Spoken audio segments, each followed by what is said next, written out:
that. So welcome again to Awkwardly Zen, and I'm so excited to introduce Charles. Charles is going to be coming on and sharing his wealth of knowledge from his immense experience with so many things from the metaphysical, and I'm so grateful for that. I'm going to let him talk a little bit more about himself here in a minute. You can find Charles, and then I got to go back to the top, at denver-psychic.com. And that's where you can find him to learn more about him, to book readings with him. He also has an awesome meetup, which I'm going to put over on the side. And what is the meetup called specifically? Denver Psychic Development Group. Denver Psychic Development Group. So you can find that there. I did put the link over in the chat for those of you who are here with us today. And I'm also going to put his website over there so that you can have that all written down. But, and yes, we've got a, hey, I want to attend one of your seances, Charles. I was blessed with a whole bunch of people in this room to attend one of the seances on Friday. And it was such an amazing experience and so fun. How many of you in this room, we do a hand waggle here to agree. How many of you have ever attended a seance or had a session with Charles? How many people in this room? Well, I know there's more than that because you were just shaking your hand. Okay, so cool, Charles. You got some new people to introduce you to. So Charles, I'm going to go ahead and pass it to you. And then again, when we get to the part where it's questions, you're going to want to raise your hand or put that over in the chat and we'll figure out how to make that happen for you.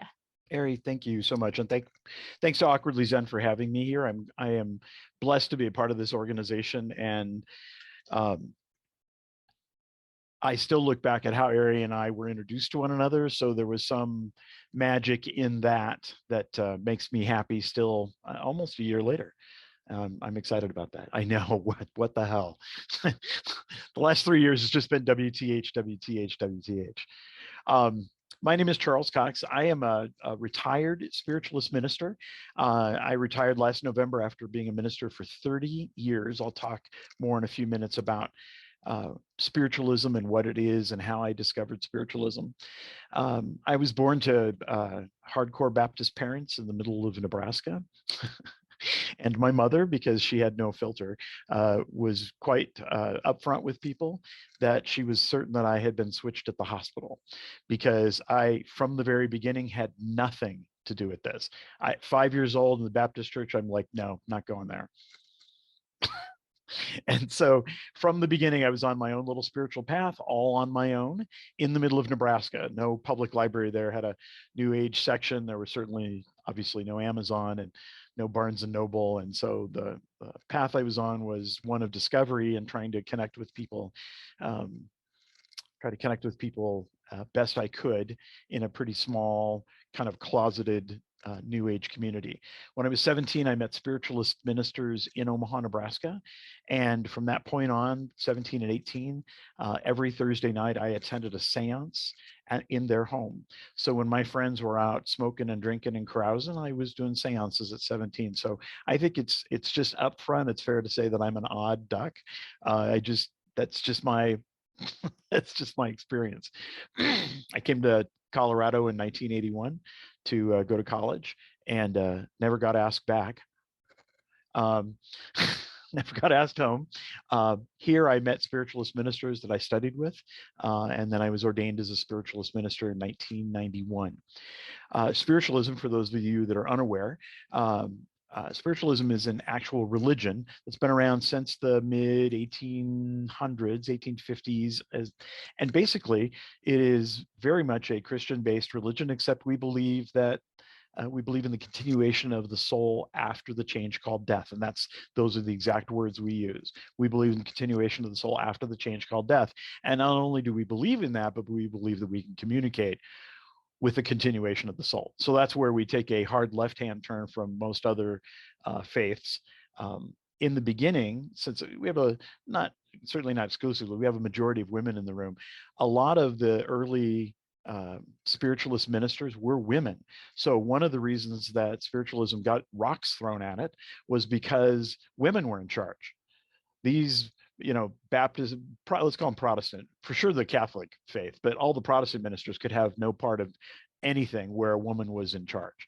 So the fact that there's a woman and she's an intermediary with what they saw as God, this was, had it been the 1600s, they would have been burning people on the stake, but they weren't. Anyway, so I was ordained a minister in 1991 at a small spiritualist community in central Kansas. It was formed in 1863. It's huge. I mean, the community is not huge, but it was the first church in the county in Kansas. So there's just a lot of history with that. And since then, I've been a teacher and a reader, and I do that here in the Denver area. And I've been blessed with great teachers, and I've been blessed with great students. And you may ask yourself what that means to be blessed with great students, but it is great to work with people that are on this path and they want to do this work and they have good questions and their intentions are good. It brings out the best in me. So that's that. The topic for today's class is everything you wanted to know about the other side, but we're afraid to ask. I don't know we put the but we're afraid to ask part in there, but everything you wanted to know about the other side. I just wanted to share some of my experiences today, stories about interacting with the other side, and I want to invite your participation in this. Something that I mentioned maybe before everyone was on the call, language is not always our friend. So I want you to listen to the intent of what I'm saying and don't get caught up on the words of what I'm saying. I am a minister, so if I talk about God, I'm going to use the male pronoun. I do not believe, we're all grown-ups here, I don't believe that God has a penis. So I just want to be clear about that. But I tried the really trendy calling God an it. That didn't work for me. And calling God a she didn't work for me. So we're back to words aren't always our friend. So as I talk about the other side, I would encourage you to find the truth in what I'm saying without having to be married to the words that I'm using. And that's true for those of you that are practitioners or working toward being practitioners. It's about getting the message from the other side to a client or to a friend. And it's doing that in a way that they understand without getting caught up on the words. There are a class of people that, and there's probably 30 or 40% of you on this call that fall into a class called technicians. So you will stumble over a word. Well, I didn't like the word he used. And what happens, of those 30%, half of you will throw everything I said out with the bathwater, me being the baby, throw the message out with the bathwater because you didn't like the word I used. But please know that I'm really just a nice old guy, getting older by the second. I'm a nice old guy. And I don't have any intent if I'm using the wrong word. What I hope is that you can hear the truth of what I'm talking about. So I want to talk a little bit about just the beginning pieces of touching in with the other side and what's that like. How many people, and I can't see everyone, which I think is probably better for me that I can't see everybody that are on this call, because I looked at the number, I'm like, holy moly. How many people feel like they've touched in with something, don't know what it is? Because I don't care. Here's the deal. When you're on the other side, God doesn't care, right? God's not like, dude, you used the wrong word. How many people have had that experience where you've touched in with something? So when you've had that experience, you can't go back. In almost everyone I've met, it's a defining point in people's life. When you get it, that there's something going on outside of your physical body, you can't go back. You can slam the door on it. You can say, I don't want to be bugged with you. I don't want any ghosts or spirits or messages. I don't know about my spirit guides or past life or future lives. I want to connect with other people on that line. That's okay. But even saying those words, you're acknowledging that you are different, that you have an awareness that other people don't have. So for those of you that haven't had this experience, I encourage you to find whatever way to feel connected, whatever ways that you can to feel connected. One of my very first teachers, who passed away probably 15 years ago, we used to go hiking in the foothills west of here. And I loved her. She was like a second mother to me. But she'd pick up a rock and she'd start reading the energy of the rock, and she's, talking to me. I'm 20. And I'm thinking, okay, she drove and I'm in the middle of nowhere and no one knows that I'm out here with her. I could be dead and no one will know, right? They'll just find my bones at some future point. Now I wish that I could have her around, because what she was teaching me was about being connected with everything. My experience, everything that we see, everything that we touch, everything that we hear, everyone that we meet, all the animals, the ground, the buildings, everything is stamped out of the same material. And when you can make or begin to make those kind of connections, number one, I think it helps ease the loneliness of this journey. For sure, this life can be a challenge. Play with that word for a minute. This word can be a challenge at best. And if any of your experiences are similar to mine, when my life got tough, my friends ran for the exit doors, just leaving me standing there. Left me standing there. And I've seen that true for a lot of other people. Sometimes that's family that does that. Sometimes that's partners, marriage, the whole bit. People run for the exit doors. So when you can begin to cultivate this idea that you're connected with so many other things in life, it helps ease some of this loneliness. When that energy in itself begins to settle into your awareness, then I think the psychic part, the mediumship part becomes easier. Something that I address in class from time to time is, again, this is something just to let's circle the airport and see if it lands for you. What if the skills, what if the psychic skills, the mediumship skills, the awareness skills, the healing skills, what if all of these things are natural to you? What if you already have all of these online? If you had that awareness that that was true, then you would stop working toward or chasing or going after these skills. And even though this sounds like it might be a little play on words, when you have that awareness, then you no longer are separated from those things. Now it's just about building the relationship. When I believe that I have to build new skills and learn new things and have new awarenesses, I am setting my skill set outside of my body. And some of us set that skill set across the parking lot, across town, across state. Some of us put it on another planet, right?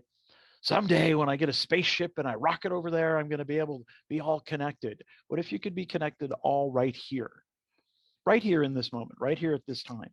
And so connecting in with the other side, those are the first pieces for me that I think really helped. And that did not come quickly. And that came through a number of teachers that said those things to me in different ways before I started to put it together. The first thing that you'll find when you start connecting to a greater reality, I think, is how so much of what we writhe our hands over. This is true for my clients. This is true for me in my personal life. But so much of what we writhe our hands over and the big frickin' decisions, on the other side, they're not really that big of decisions.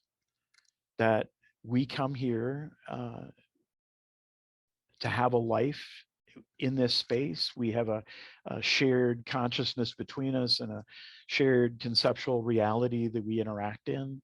But when we're done, and as I get older, I'm recognizing how quickly time really passes, that the dumb stuff that I did in my life didn't really make any difference. In particular, the stuff that I really grimaced over and asked all my friends and went to see psychics about, that at the end of the day, it didn't make any difference. So know that when you connect in with the other side, some of your first connections may feel oddly indifferent. Spirit that comes to me in readings, the reason, let me ask you a question. What would be my motivation? So I leave this physical plane. What would be my motivation to come back and talk to Ari as the medium, right? I need Ari to talk to my kids. What would be my motivation? Because really on the other side, I'd be like, do it, don't do it, love them, don't love them, right? Buy it, don't buy it, right? Think about this. Whereas when we're younger, right? Should I buy the house or not buy the house? Do you think the fate of the spiritual universe centers on whether or not buy the house, don't buy the house? It's something that helps put our lives into some kind of context. So what I've discovered, I think, over time, is what the motivation is for a spirit to come back and be with me in a reading is that they have a different vantage point on our life path than we do. This teacher that I talked about a moment ago that I'm hiking with in the foothills west of town here, she would talk about forewarned is forearmed. She felt like spirit came from the other side to give us messages, sometimes not to get us out of harm's way, but to prepare us for harm's way. Look, this is on the horizon. And much like a car accident, if I have two cars that collide right in front of me, the chances of me being caught up in that collision are pretty good. If I have an awareness of that collision going to happen and I'm back 100 yards or 200 yards or a half mile, chances of me being caught up in that collision are lessened greatly. And so spirit comes through like, hey, you might keep an eye on this. And that's why we all laugh about this. That's why things come up in a reading where they'll say, well, that doesn't really resonate to me. This happens a lot in my classes. This doesn't really resonate with me. Then next week, next month, next year, they're like, holy crap, this thing happened. That's what you, yes. And I can hear, her name was Betty. I can hear Betty saying to me, forewarned is forearmed, so that we're aware. Under that heading, I'm going to take a side rail for a second. I also don't believe that our lives are predestined in any way. So this I think what they see is, going back to the metaphor of the highway, that we're on a highway. We're certainly all moving, and we're all certainly moving in the direction, but we could get off the highway and take a side road. And I think that's also the reason why spirit will come from the other side to deliver messages. This area, this might be the time to get off the highway and drive 1 mile north. You and I drive through Kansas a lot. If there's a problem on I-70, right, you just get off, you drive 1 mile north to the highway and across to the next town, and then back south onto I-70 and continue to drive east or west, whichever. What if life were like that? I think sometimes we buy the highway like, I'm on I-70, damn it, and I can't get off.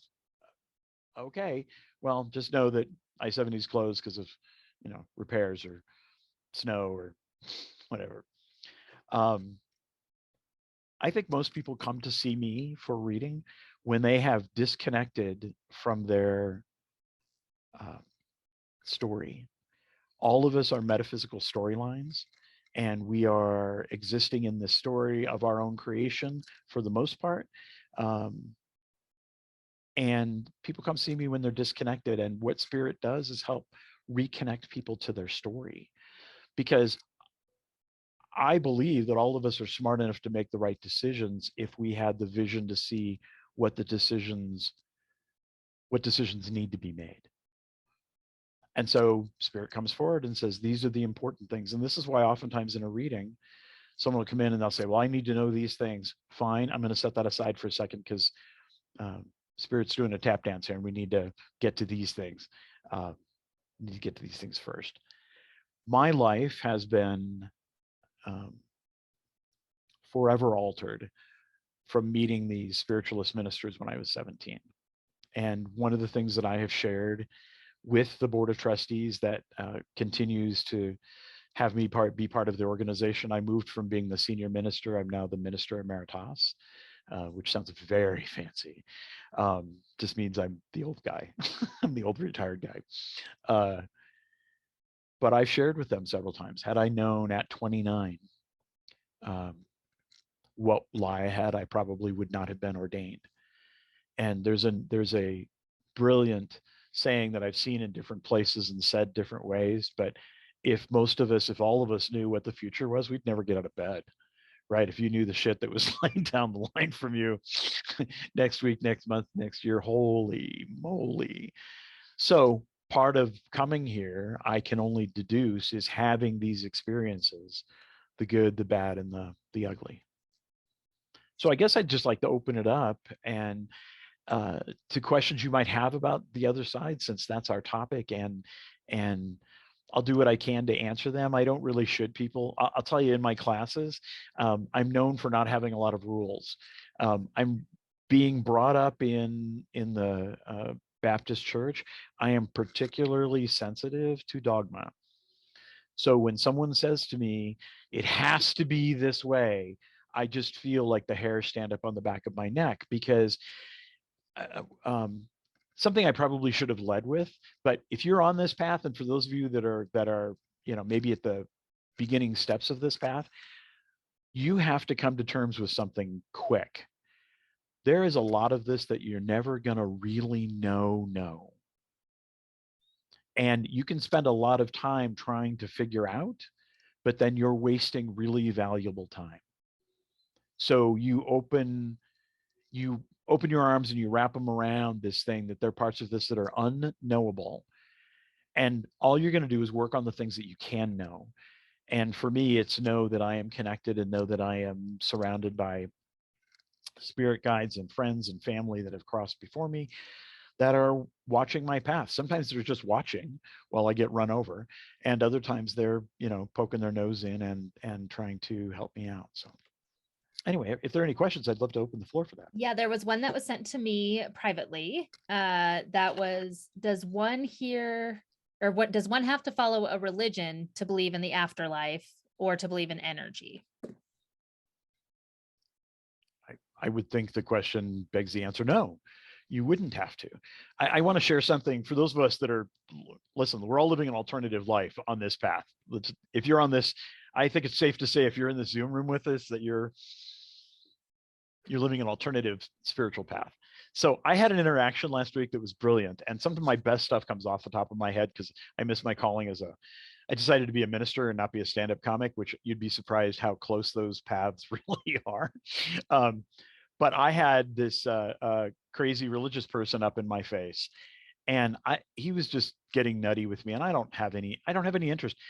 Part of my faith, part of the spiritualist faith, is we are not evangelical.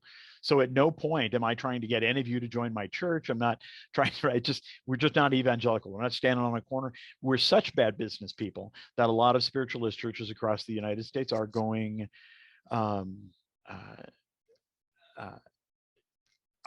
bust, because they are not recruiting new people. So they're just having church services, and they just die off. And then they close the church. So it's not cool. My whole view changed. Is that something? Yeah, I spotlighted you because I need to make sure on the video that you're the one being seen. Okay, that's fine. But you can change that. If you want to see everybody, you can go up to the top right corner and go to view and go to gallery. Just worried about my coloring and my makeup. And, you look beautiful. Well, that I can't help, but okay. So I'm talking to this crazy guy, and all of a sudden it struck me. I said, do you believe in one God? I mean, first commandment, right? Do you believe in there is only one God? And he said, well, yeah. And I said, so that one God is the God of everything? He said, yeah. I said, that I don't even know what the discussion is here. Right? So that all of this falls under the heading of one God, because I believe that. Now, if your God has a certain face, then your God has a certain face, but I don't believe that's God.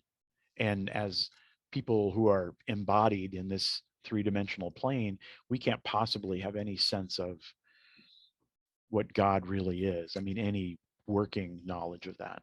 So, and that shut him up. I felt very proud of myself. I wasn't trying to get a leg up on him. But so no, I think I'm all about in our everyday life, I'm about what works, right? So if you're working on energy, if you're having this connection, you're having these awarenesses, then they are as valid as anything. And by the way, our community is just as nutty as anyone else. So I'll talk about being a spiritualist, and someone will start talking to me about, how Wicca is better. And all of a sudden I'm in, St. Barnabas Protestant church, where someone's telling me that our church is better because we have a newer foundation. It makes me, people are crazy. We made a joke about this at the top of the call about the spiritual exhibitionism, right? My God's better than your God. My spirit guides are bigger than your spirit guides. It's unattractive. And when you smell that, when you get attuned to that thing, that energy in people, then I just don't engage, because they're not going to hear what I have to say anyway, because anything I say, they're going to want to one-up me on that. Well, my God's not Jesus. My God is actually Jesus' dad. Okay, that's good. Good for you. That's great. That's great. Awesome. Thank you. You ready for the next one? Okay, Lynn, I'm going to ask you to unmute yourself so you can ask your question. I can't see her. And if not, then Lynn, you there? Yes, one source, many gods. Absolutely. I didn't ask a question. Is that another Lynn? Could be. Lin. I can ask it. It's fine. Basically, she's asking. She sees 187 repeatedly and asked if there was a meaning behind it. So maybe you can talk on. Maybe you know that specific angel number, but maybe you can talk on your viewpoints on angel numbers. Okay, so I'm going to go back to being Protestant, right? It wasn't until I was 21 and someone took me to a big church down on Hamden here in Denver, where I saw a Christmas program. That was the first time I'd ever seen angels with wings. Because in the Protestant, everything in the Protestant church is like stripped naked, right? So we got some woman standing in front of the church who's wearing a white robe. That's an angel. So whenever I see a white robe, I'm like, oh, she's an angel. I am not. I don't really have much experience with angel numbers. I'm always about interacting with spirit. So I would ask, if you see this over and over with some authority, I would like you to say, is this a message you're trying to get to me? And if it is, if I'm recognizing the message, but I don't understand it, I would greatly appreciate some help. Because I think what happens is we get caught up in, I see 11s everywhere. I see 333, that's all cool. But it actually has a term. It's called phenomenology. So we get caught up in the phenomena and we miss the message. And so if you're having a repeat of some number, or you see the same word someplace, or the same theme keeps coming up, for me personally, I'm just like, okay, I think that you are trying to tell me something, but I'm not getting it. I guarantee you they want to get the message across to you.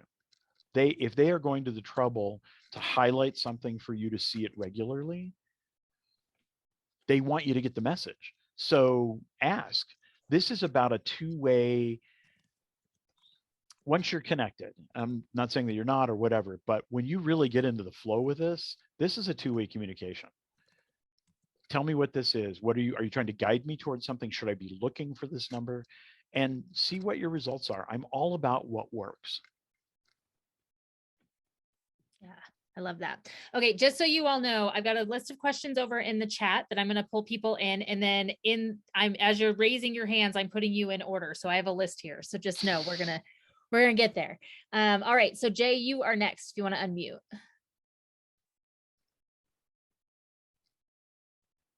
Maybe. Hi. Yeah. Hi.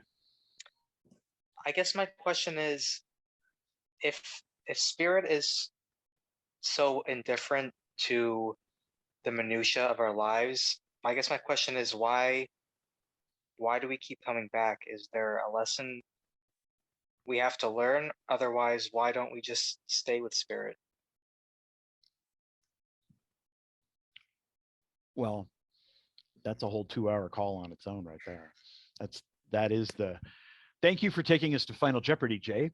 For our departing guests, we have rice-a-roni, the San Francisco treat. We're having experiences here that we can't have anywhere else.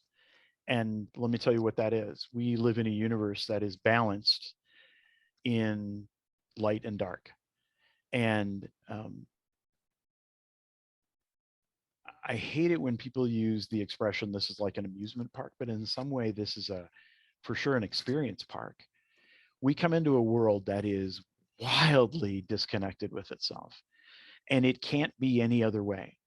So know that when you get this thing, it's like, oh, someday we'll all be love and light. We all will be love and light, not on this plane. We can't be. If it was all one thing, we'd be lost in the darkness or be blinded by the light. And we come here to have these experiences so that we understand this dimension of a spectrum between good and bad. And in the Jewish faith, they call it Yetzer Hara. That means that on a genetic level, we are programmed with both good and bad. Every single person in this room, we are the villains in someone else's story. No matter how much you want to see yourself as love and light, rainbows and unicorns and all that stuff, all of us, we are all, um, uh, we're the demons in someone else's story. And this is something on a much higher metaphysical level that we have to um, work through on a spirit level, because even sometimes our best intentions are misunderstood, and we become the fall guy for it. So we come here as spirits to have these experiences. Now, the reason I said this could be a 2-hour class, let me dive off the deep end. So anyone need to, grab a life preserver as we jump. Here's the deal. I don't believe it. To me, it sounds too convenient that we have lifetime and then we have a time off. This just all sounds very human to me, right? And then we go back and we do some more work, and then we take some time off, and then we do some more work. It's all very linear. But I know from my experience touching in with the other side, they don't really have a sense of linear time like we do, because they're not in linear time like we are. So I think my soul, I think your soul, I think Ari's soul, I think Monica's soul, I think Jillian's soul is in this body. I think I'm in my body, but I think there's another part of my soul that might be a young boy in Bangladesh, and there's another part of my soul that's getting ready to pass as an old woman in South America, because the being able to get all of these experiences more quickly, it just makes sense to me. And I'll tell you how I came to this belief. It's not something that I just kind of made up. One of the classes that I do is a group past life regression. And the story I'm going to tell you happens more regularly than you would believe. So someone will share their experience at the end of class, and they'll say, well, I saw myself as a small child, a young man, in the Vietnam War, and I was killed in one of the bombings. And you'll see people in the room will get a tear in their eye, and he'll, in this particular case, it was a man who told the story. His voice is cracking and it's all very dramatic, but then he'll kind of gain his composure, and he'll say, but there's a problem with that. I was alive during the Vietnam War. So this happens all the time. I just can't tell you. And so I think what happens is we have like splinter lives, like our soul. So when we talk about our higher selves or these guides that are right here, this higher soul, I think that really is just the finger pushing down into the physical plane.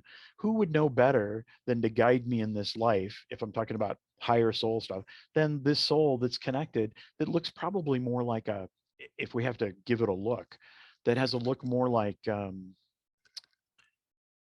centipede, right? With 10 or 12 or 15 or 20 lives happening at once.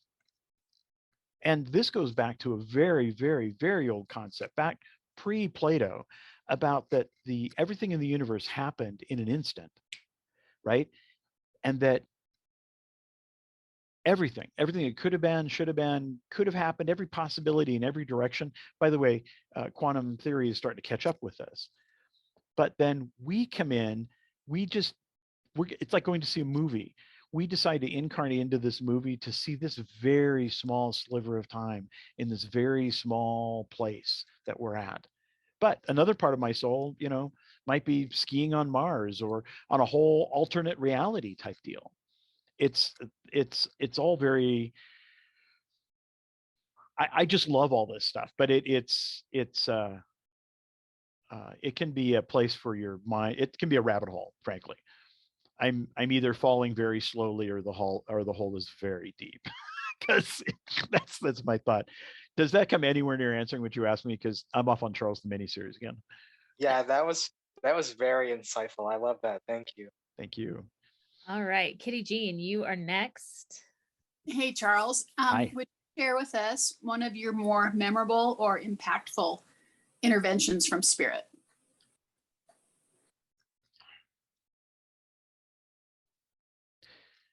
This happened just a couple of years ago, and this story's come up a couple times in the last week, so I don't know what that's about for me, but I want to tell this story. So I'm reading for a woman who is in an abusive relationship, and so abusive that she's had to take out a restraining order, and he is not honoring this restraining order. She has come to me. This would not be my favorite kind of reading. She's come to me. She is fearful of that she's going to be killed. that he's going to kill her. And as Ari saw in the seance on Friday, there are times in the reading where I'm just lost in the reading. It's not Charles and it's not Spirit. I don't have any, this is where language is not my friend. I don't know what's going on. I don't even know how to label what's happening. But in the course of this reading, I said to her, I said, you're going to be okay. And he is not going to bother you. And she's like, history does not say that that's true. And I'm like, okay. And I kind of had this moment of being back in my body. And I'm like, Jesus, I really could potentially be putting someone in harm's way. But there was just this when Spirit is with me in a reading, it's just overwhelming what I can and cannot speak. And I just fell right back into, you are going to be okay.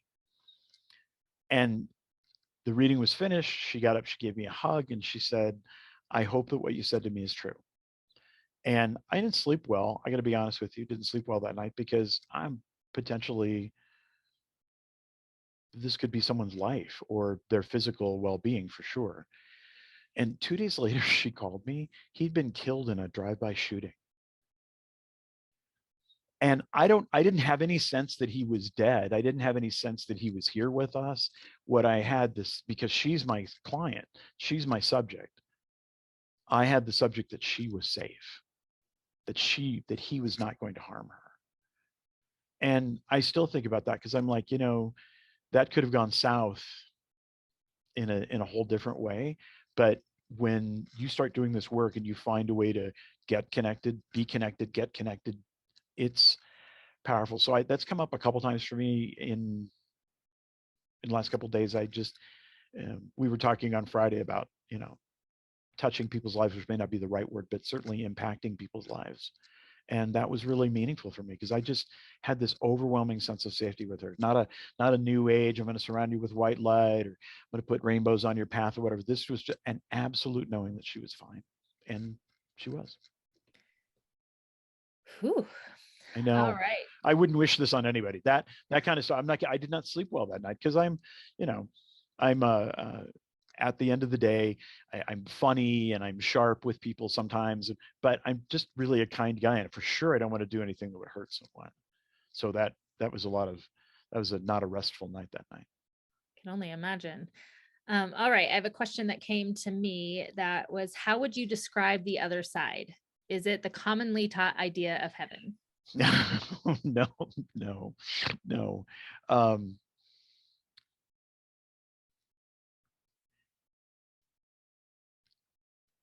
I read this thing the other day that said that if we found a document written in Jesus's hand that we could verify was Jesus's hand, that had not been edited, that these were actually his words as he wrote them, that we could not hear them for what they are because we are so polluted through 2,000 years of misinformation and mistake on stuff that we just couldn't hear them. So I mentioned that because this whole idea of heaven is something that from when we're kids it's an imagery that transcends, by the way, Christian faith. All the faiths have this, of a place filled with perfection, but then we get to fill in the blanks of what the perfection is. What the deal is that we leave this body, we are made whole again. And the example I'd like to use is this. It's almost as though my soul is an actor and my soul is playing Charles Cox. But when this life is done, when this body ceases to function, that actor then goes back to being the actor. So the example is William Shatner. I'm just right at that age with Star Trek and growing up with that, right? William Shatner is Captain Kirk, but Captain Kirk is not William Shatner. So when we talk about like reincarnation, well, who was I in a previous life? I wasn't anyone. I am the incarnation. So the incarnation is asking about another incarnation, but it's the higher self, it's the soul. So is heaven what we've classically been taught? No, it's this place of complete potentiality. I'm working with that's too long a story to get into, but I'm communicating with the spirit that's been knocking on my door regularly. And he was showing me one day about how time is like a flip book, right? And that how every point in history is a page in that flip book, but not in the same way that we only understand the image that we see when we see the page, but every single page of the flip book is a reality unto itself. So when a spirit comes to me in a reading and they're talking to me, they are like tuning into this page that I'm on in this moment, but they're not in this time. And to that, just if you want your head to explode, all of us have already given up this body. This world is already gone, and parts of us are already living on the other side. But our awareness of where we're at is right here in this moment. And so the heaven is this potentiality. I'm going to start sounding like a scientist, but it's this crazy cloud of potentiality out of which all things come and all things can be. I think we take our awarenesses from this life, or that's not really true. When spirit comes to communicate with us, they have to communicate with us in images that we understand. So I had I had an uncle that I was very close with.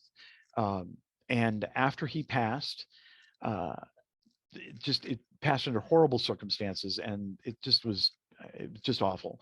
And about a month later, I think, he came to me in a dream, and he was motioning with me. I never heard his voice in this. He motioned to me, like, follow me. So I'm following him in what looked to me, the only way I could describe would be like a food court at a mall. It was all very light and there were people everywhere, but he was motioning to me. And as I followed him, at some point he crossed like a force field, and he was on one side and I was on the other. And he turned, and when he turned and looked at me, he was probably 25. And he was handsome as all get out. And he was at this party with all these very pretty people. And they were smoking and drinking, and there was this kind of light music in the background. And I thought, he's telling me he's in heaven. This is his heaven, where they can smoke and drink hors d'oeuvres, or, eat hors d'oeuvres, drink. Well, I guess you could drink hors d'oeuvres. Drinking and eating hors d'oeuvres and smoking, and you're in a room filled with pretty, well-dressed people. How could that not be heaven? That's to me, that's what it is. But the heaven as something that we can understand, that might fall as a subheading under God. I'm not sure there's something that we can know concretely about that. How could that not be heaven? Every introvert in the room just went, I'll tell you how that could not be heaven. All right. Thank you. Okay, that's my heaven. Totally. That was beautiful. Except I don't smoke, but yeah. Maybe you would on the other side. All right, Jeffrey, you are next. Hi. My question would actually be, if Earth is a school, how come we don't remember the last grade? And why is most of the stuff we learn here so deceptive, just such lies? And actually, to the first part of the thing, before I thought of the question, I just remembered a Twilight Zone episode where there was a past life regressionist. She went through a portal, and she was in a reality where everyone did remember their past lives, and nobody could live their lives because everyone was remembering all these revenge and loyalties from past lives, and they could never really fully live their life. So they figured out that she couldn't remember her past lives, so she started hypnotizing people to forget their past lives so that they could be free of it.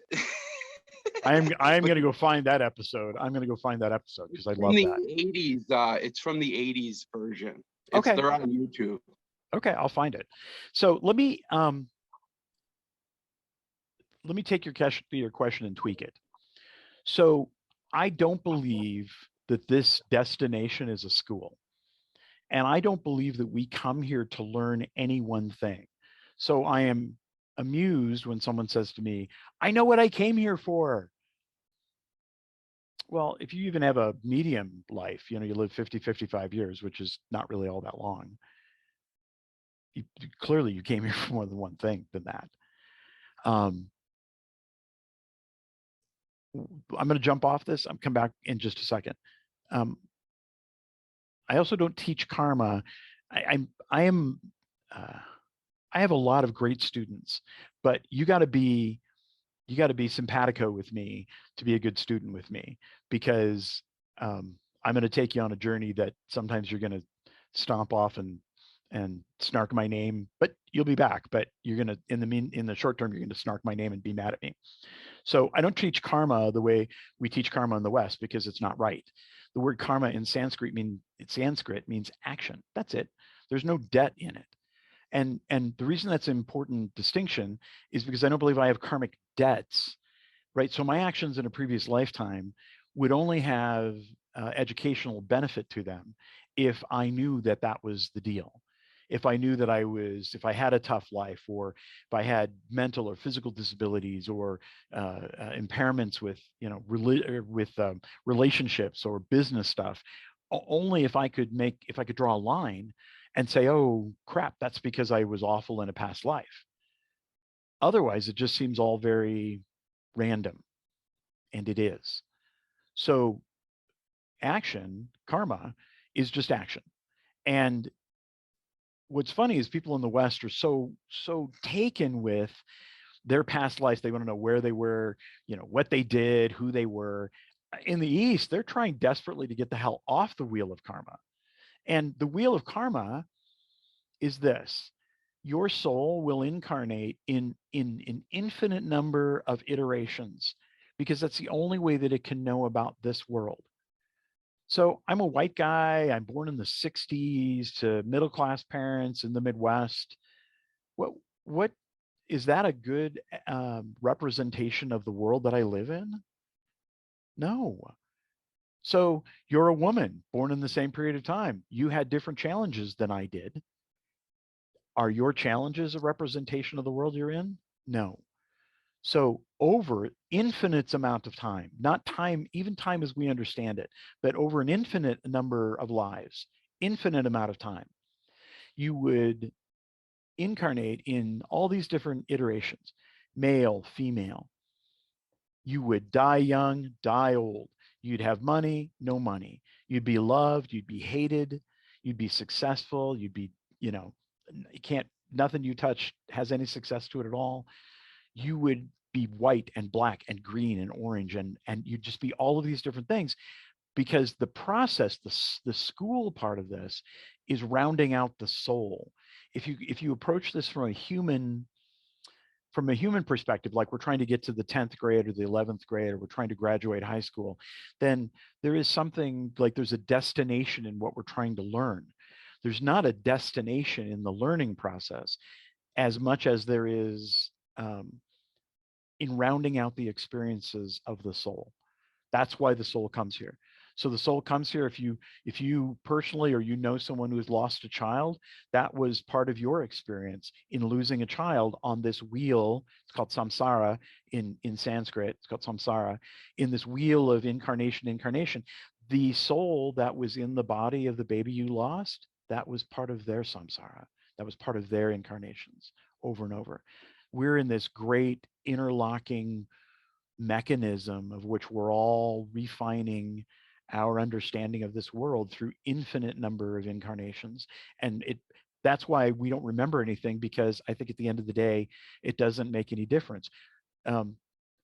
This seems obtuse, but I want to throw this in here. Death is an amazing gift, because at the moment of death, we no longer have to figure out where the next meal comes from. We don't have to solve any more problems for ourselves or solve any more problems for the people around us, right? It is an insane moment of relaxation when everything that meant anything, we are forced to let go of. That's what I'm talking about, the actor, right? We can talk to William Shatner about what it was like to be Captain Kirk. And he could talk about maybe funny stories about when they filmed a certain scene or scenes that he liked in the show, but he's not that. And when a spirit comes back into a room with me when I'm reading for them, oftentimes what they're communicating with me is part of their story which may not be particularly true with where they are now. And just to be funny, I laugh about this. This would be like anyone that had a parent, right? If you didn't have a good relationship with a mom or a dad, say your mom, you didn't have a good relationship with your mom. And I would say, oh, dude, your mom's standing here and she's just this big, lovey light, bright light, you know, woo, love and light, love and light, love and light. You'd look at me and be like, nah, my mom. And so when spirit comes forward, part of their identification thing is they have to bring elements from this life that aren't they're not their deal anymore. Does that help at all? Yeah, awesome. Thank you. Sorry. I know No, I it'd be love easier it. to get through 80 questions if I gave you, 30-second sound bites, but that's not me. Yeah, absolutely. Yeah, so Lynn is next. Oh, Lynn, you're muted.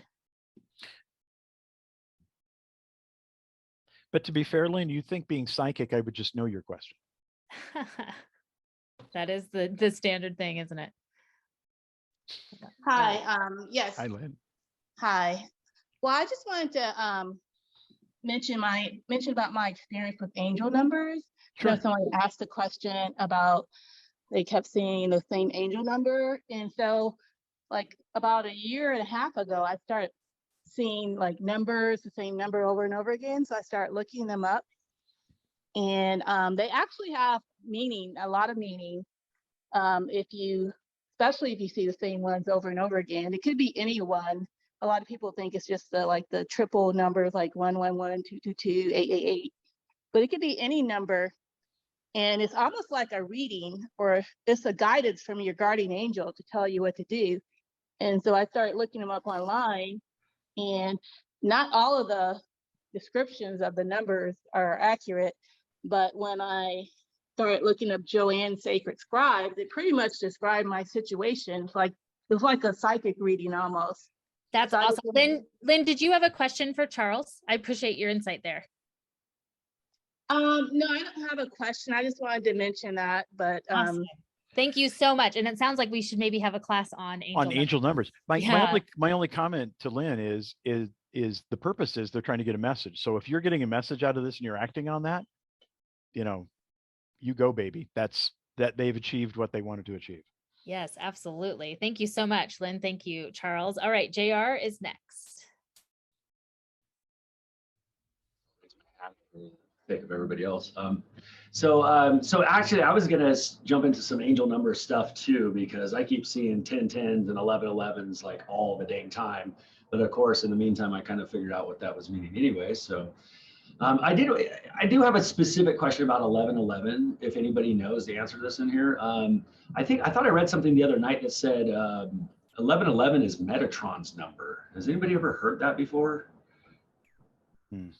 Okay, so I love all these questions on angel numbers, and I absolutely adore angel numbers. However, I think we're going to steer away from angel numbers just because Charles has said his opinion on them, and where his thought process is. There is so much online, and be careful about where you go on that. But I will definitely work on getting an angel number person to come in and teach. Yes, let's do that. So anyways, for you, Charles. Can you expound a little bit upon like the nature of the oversoul, or like the structure of higher dimensional souls and how our souls break down into fractals and into individual beings and stuff? I'd really appreciate it. Sure. Back to my disclaimer about how words aren't always our friends. So the only awareness that I have from doing readings that I've had, and that's doesn't give me any more authority, I'm just telling you that's where I'm coming from, is that there is some field of energy that is outside of us, and that when spirit energy comes forward, that somehow it embodies something specifically, but then when it's done, it returns back to the void. I can imagine standing at the beach and taking a vial and grabbing a vial of water, and that none of us here would mistake the vial of water for the ocean, but that the vial of water reflects all the properties of the ocean. And so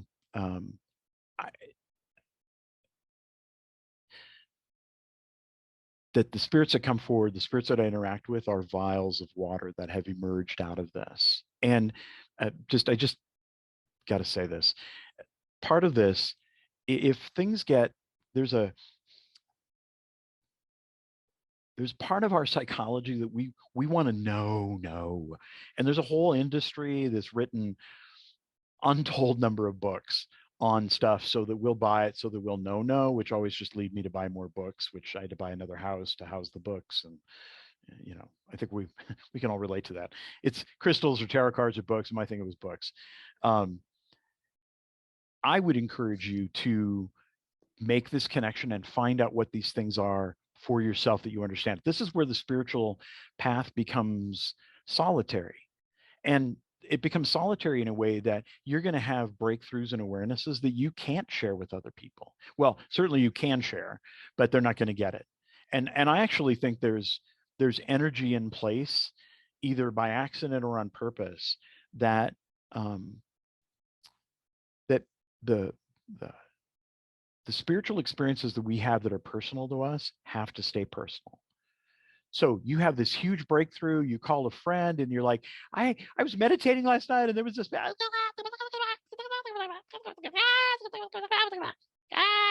right? And we've all had this experience, right? Where someone's talking to us, and you're like, what the hell is happening? And I've had that look on people's faces when I'm the one making those noises. There are certain things on this path where you're going to connect to the other side. You're going to have an awareness that transcends language. And that's okay. You're not going to be able to write a book about this, but you're going to know. There are times in my everyday life where I see something and I don't want to make any pretense about this because I'm going to use some words that sound really haughty, right? I can see energy moving, but I can't see energy. I just see things falling into place, and I get it that that's how it should be. But then when I say to myself, well, I don't understand what should be means, then I'm just off in the up here again. But I just see this energy, these pieces fall into place, and I'm like, but that's how it should be. And these are the experiences that you're going to have. They're going to transcend language, but will give you a sense of knowing. The knowing will bring you comfort. The questions do not bring you comfort. The questions beg more questions. There's, at one point, the word atom, like the smallest thing that we ever thought there was, Einstein thought there was an atom. That word comes from a Latin word atomos, which means one, right? That's why the translation of Adam in the Bible is Adam spelled differently. It's the same Latin word, meaning one. He's the first, right? So what we found is we thought, well, there can't be anything smaller than an atom.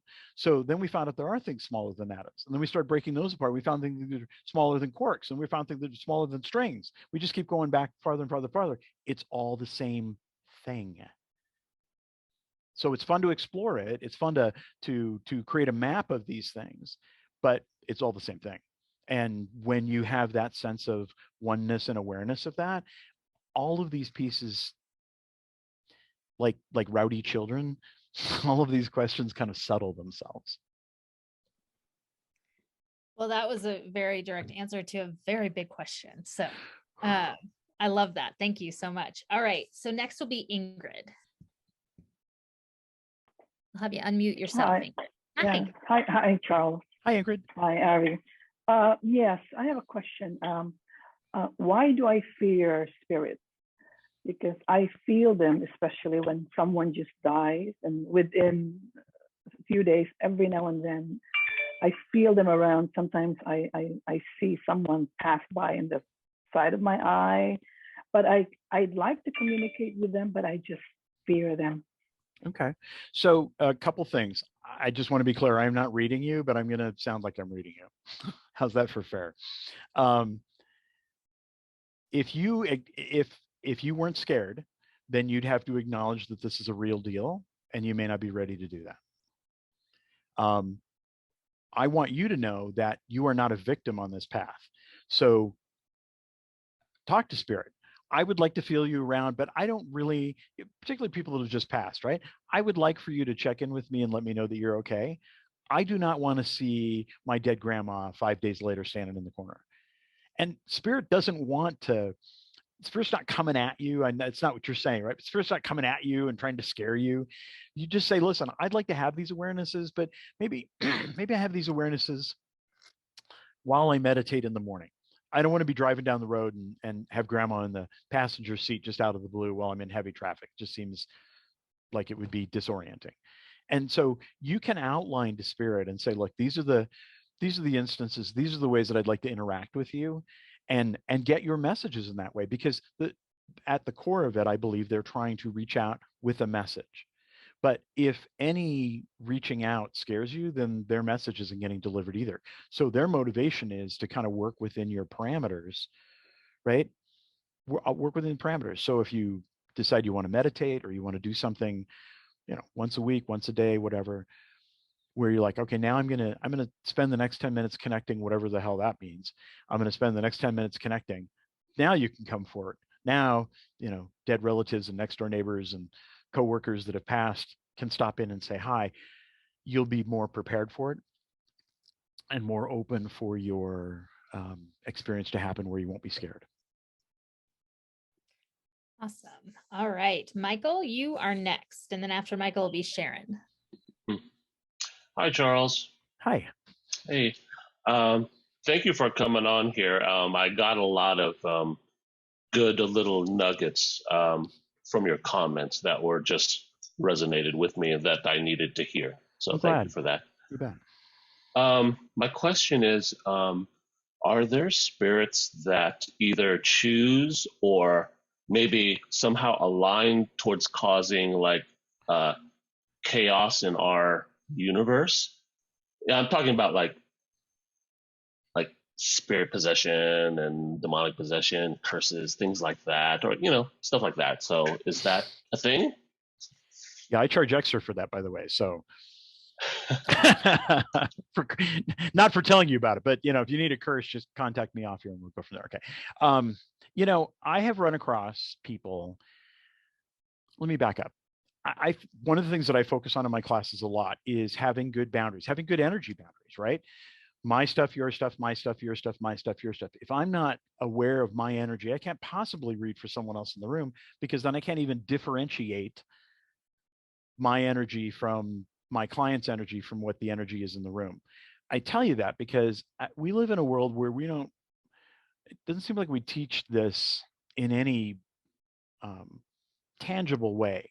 So if you are just blown wide open, then I think there are energies, which I have heard called attachments, and they will attach in because they're using you.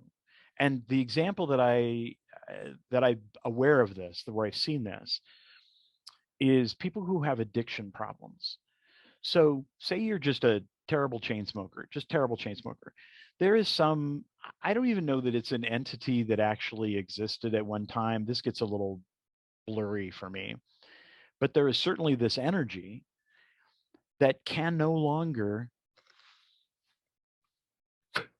get that deep inhale of that first cigarette. And so you're wide open. Basically, you have a neon sign above your head that says open for business, and they attach to you. And every person that I've met in my life that have had addiction problems have talked about how at any point in the process, they just don't feel like they're in control. I have to have another cigarette. I have to have another cigarette. I have to have another cigarette. And so part of getting rid of that energy is, of course, closing your boundaries. Don't be open for business. It's really important in the work I do to be able to turn it on and turn it off and turn it on and turn it off and turn it on and turn it off, because you should not be wandering through life opened up. And pop culture doesn't help my cause any, because any of us that watch Long Island Medium, it would appear that Teresa Caputo just wanders through life. I am certain that she's not running through the airport reading people on the moving escalator, but you would think that she would be.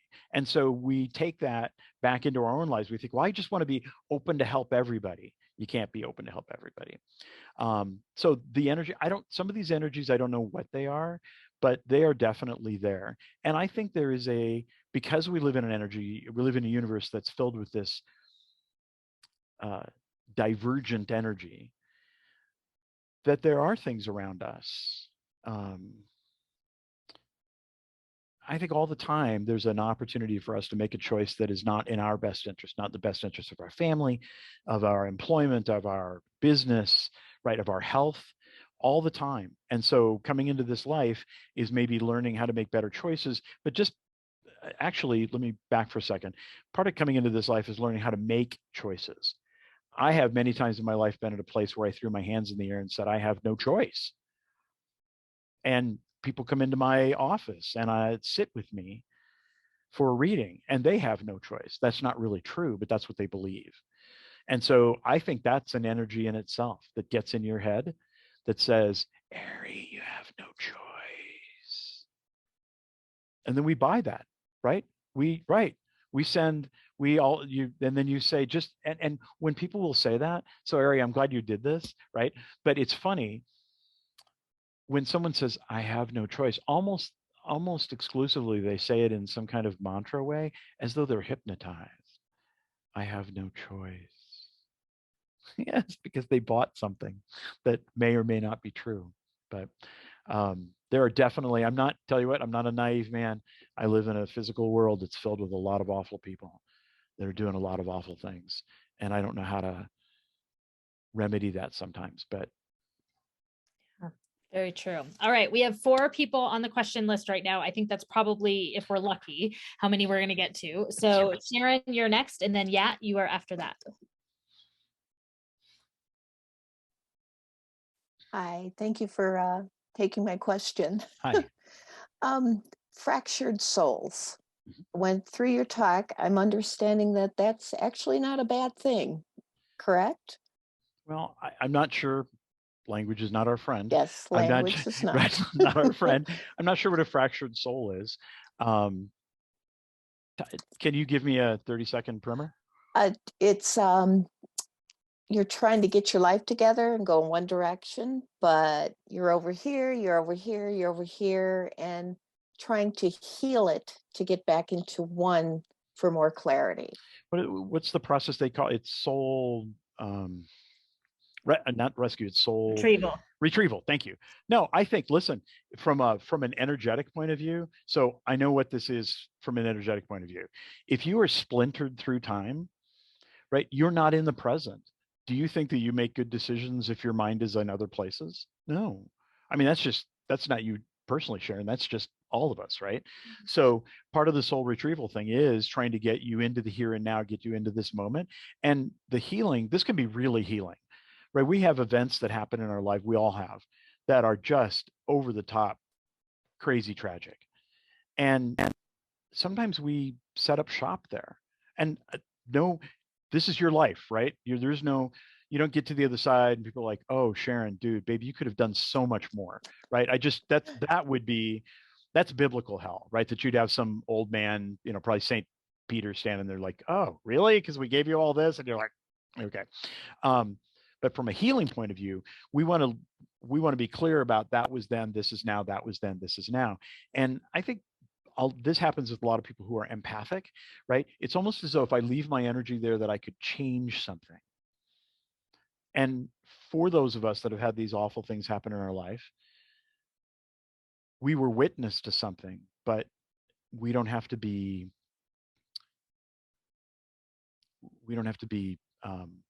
caged to it or chained to it.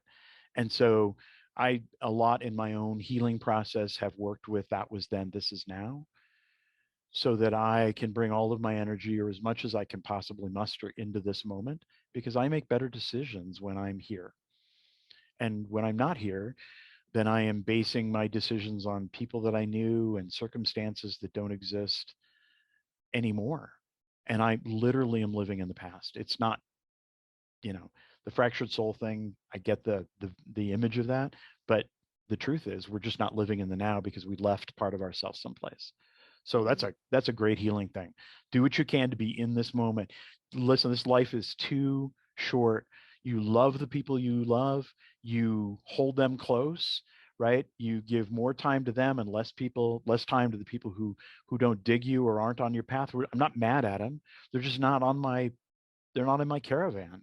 And I love them. They're on their caravan. This is my hardest lesson as a minister, because at 29, I'm going to change the world. And I didn't change the world. I changed my world, but I didn't change the world. And I really never had the power to change anyone else's world.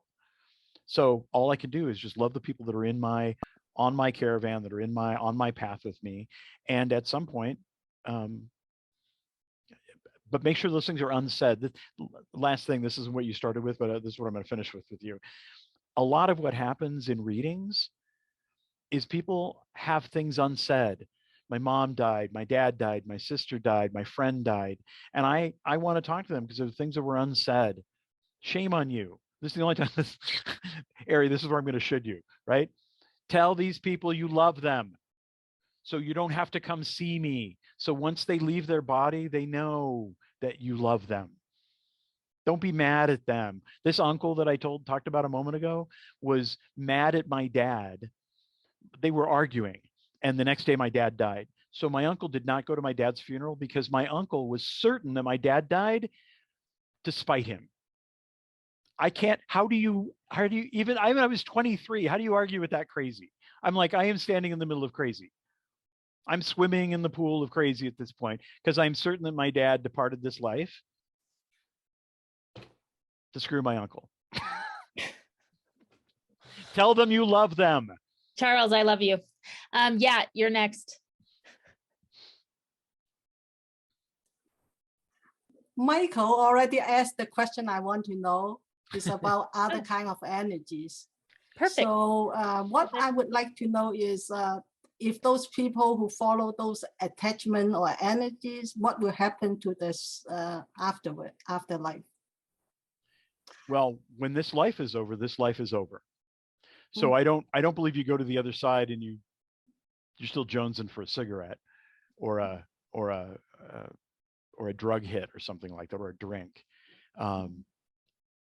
Ultimately, I don't believe that we come here. I don't believe we come here for any reason, capital R.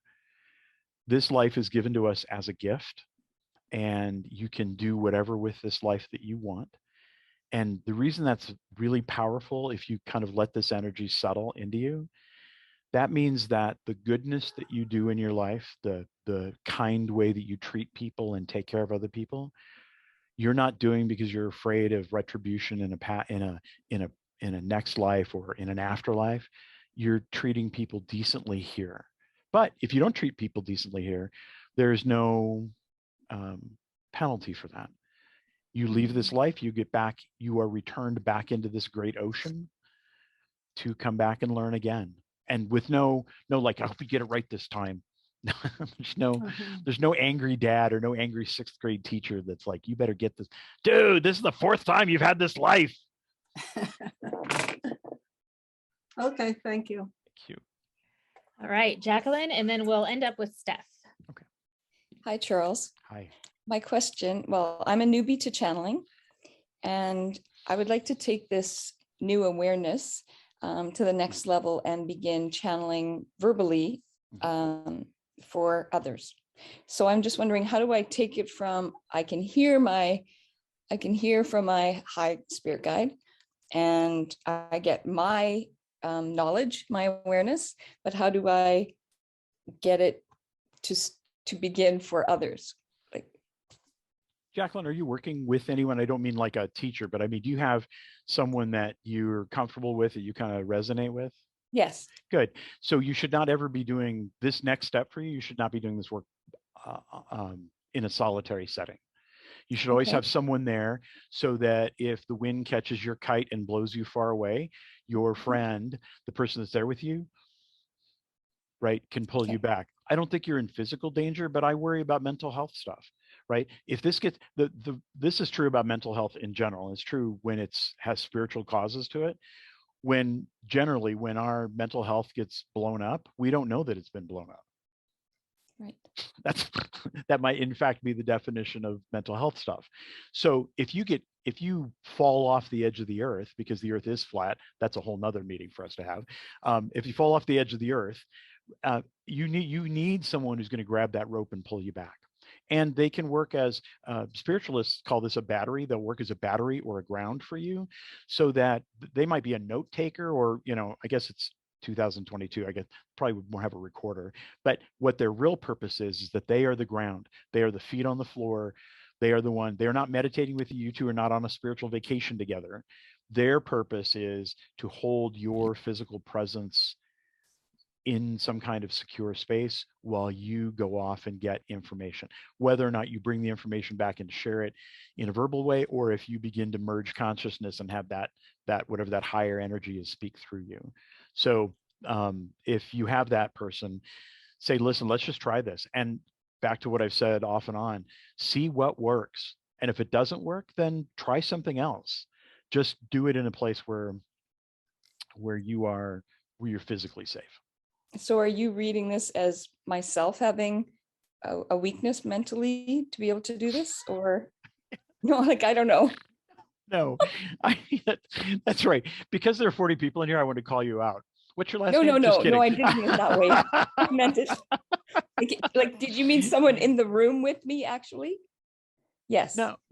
Yes, someone physically in the room with you. Physically in the room. A physical Okay. person, right? When I said, is there someone you're comfortable with? Okay. Yeah. And All right. just tell them what it is and what happens. Listen, energy follows intention.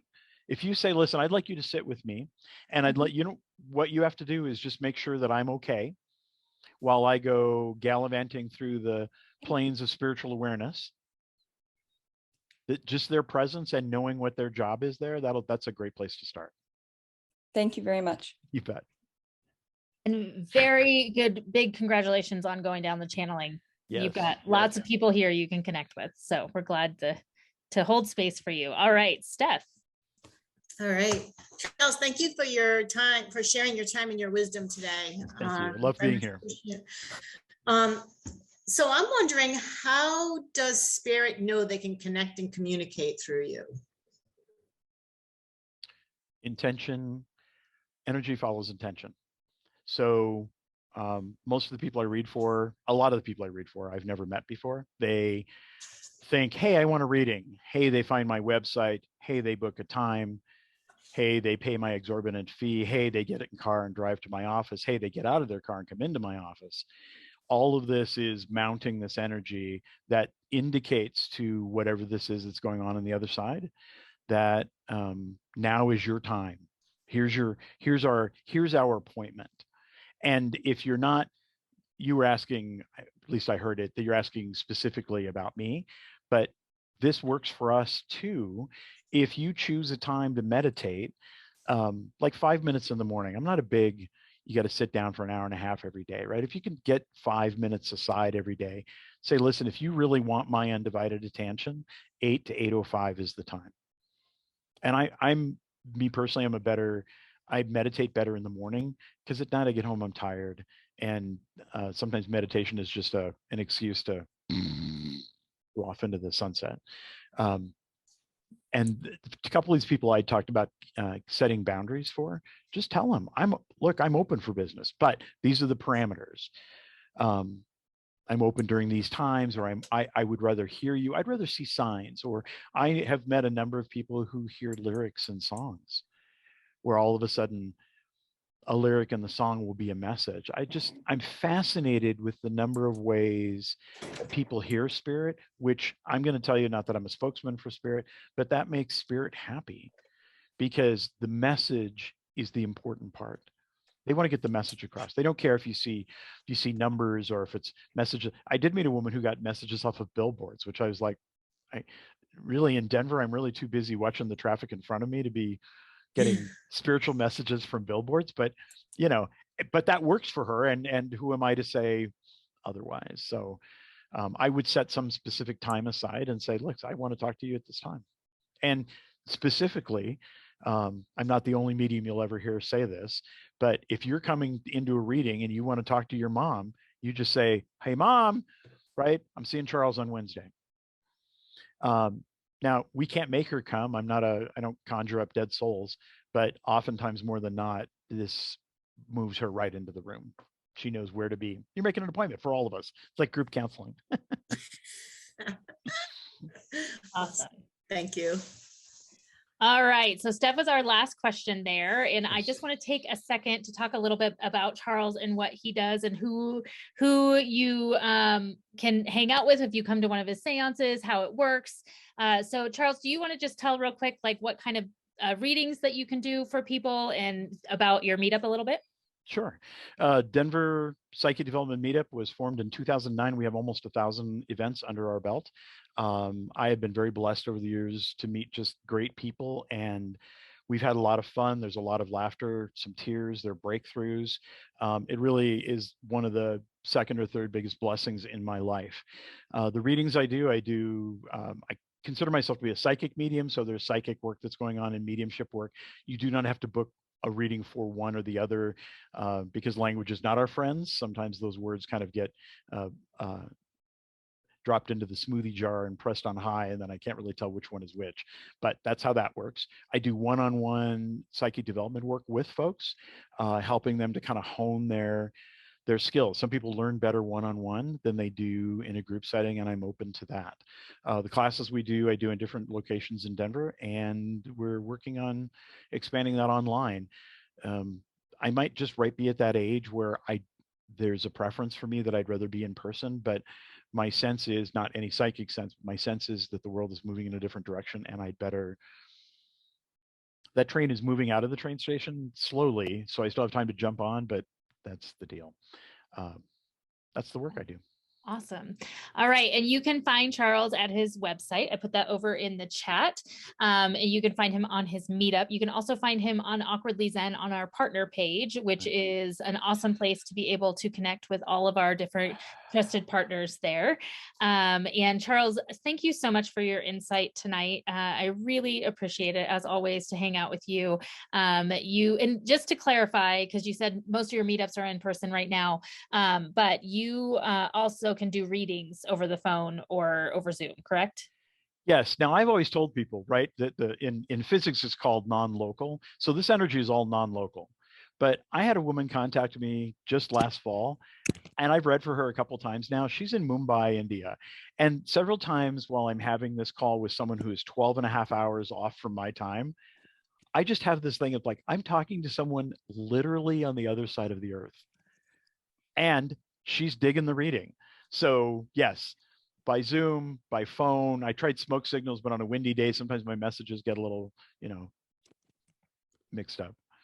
See, if we're on a Zoom call, I can't hear you all laugh because I am funny and you all are laughing up a storm. I know it. Can everyone just shake your hands for a minute so he knows we were laughing with him? Thank you, Charles. You're hilarious. All right. I'm going to go ahead and turn off the recording. Thank you all so much for being here today and being such an amazing group of people to hang out with. And please keep checking out awkwardlyzen.com and also Awkwardly Zen on the meetup page, whichever one of the 16 locations you're in, to find out all about all the other events we have coming up. We have a ton coming up this next week, so I'm not even going to go into them. Just go check them out. All right, you guys have a great rest of your weekend, and we will see you again soon.